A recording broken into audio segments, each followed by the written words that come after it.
अस्सलाम वालेकुम। आज के अहम डेवलपमेंट्स के ऊपर बात करें तो आज के अहम डेवलपमेंट्स ये हैं कि शेख रशीद ने कहा है कि आप देखेंगे कि किस तरह तब्दीली आती है और 25 मार्च तक तमाम तर जो सियासी हवाओं का रुख है वो बिल्कुल तब्दील हुआ आप देखेंगे और आप कप्तान को 25 मार्च तक मजीद मजबूत होता हुआ देखेंगे।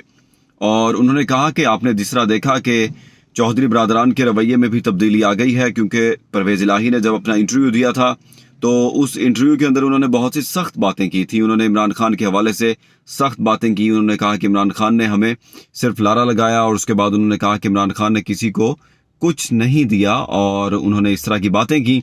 और इसके अलावा उन्होंने बातें की कि जो एग्रीमेंट्स हुए थे जब हमने तहरीक इंसाफ के साथ आए और उसके बाद उनके ऊपर इम्प्लीमेंटेशन नहीं हुई, इस तरह की बातें सामने। उससे अगले ही दिन चौधरी परवेज इलाही के बयानात में तब्दीली आ गई और उनके रवैये में भी नरमी देखने में आई। उन्होंने कहा कि इमरान खान साहब ईमानदार आदमी हैं और इमरान खान साहब जो हैं वो जो बातें करते हैं और उनकी जो नीयत है वो बिल्कुल ठीक है। इस तरह की बातें सामने आ गई। उन्होंने कहा कि अभी तक हमने ऑपोजिशन के साथ जाना है या हुकूमत के साथ रहना है, अभी तक हमने ये फैसला नहीं किया और हम हुकूमत के साथ अभी खड़े हैं। इस तरह की बातें सामने आ गई।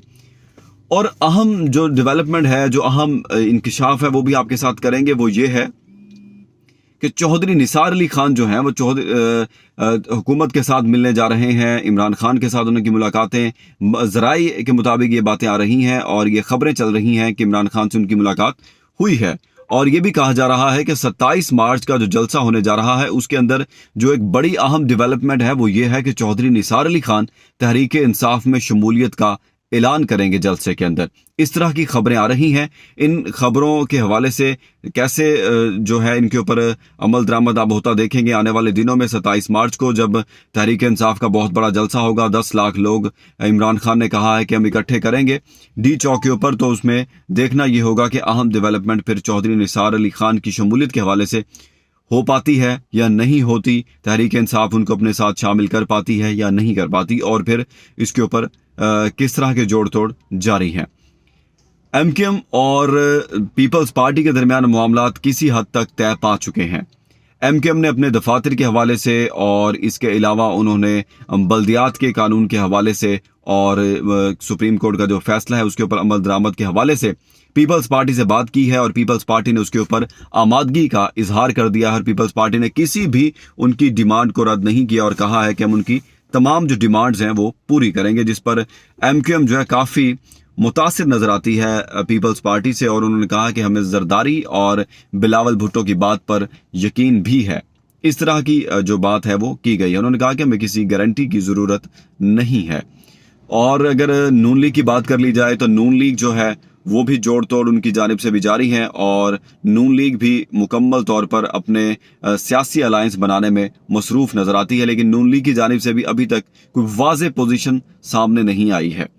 ये तमाम तर सूरत हाल है जो आपके सामने रखी। इसके अलावा अगर बात कर ली जाए मौलाना फजलुर रहमान के हवाले से, तो इमरान खान ने मौलाना फजलुर रहमान रहमान का नाम लिया और उसके बाद जो उनका जलसा था उसमें उन्होंने फिर अपनी आवाम से, अपने तहरीक कारकुनान के खिलाड़ियों से माजरत की। माजरत क्यों की? माजरत इसलिए की जब इमरान खान ने कहा कि मौलाना फजलुर रहमान, जब उन्होंने उनका नाम लिया तो जलसे के अंदर से आवाज़ें आई डीजल। तो फिर इमरान खान ने कहा कि मैं माजरत चाहता हूं कि मैंने उनको मौलाना फजलुर रहमान कहा तो अब मैं उनको दोबारा डीजल कहता हूं। इसलिए इमरान खान ने अपने कारकुनान से माजरत की और फिर उन्होंने मौलाना फजलुर रहमान को फिर से डीजल के नाम से पुकारा। तो आज की अहम डेवलपमेंट्स थी और मजीद डेवलपमेंट्स जिस तरह सियासी हालात में होती रहेंगी आपके सामने रखते रहेंगे। हमारा चैनल सब्सक्राइब कर दें और लाइक और शेयर भी कर दें। शुक्रिया।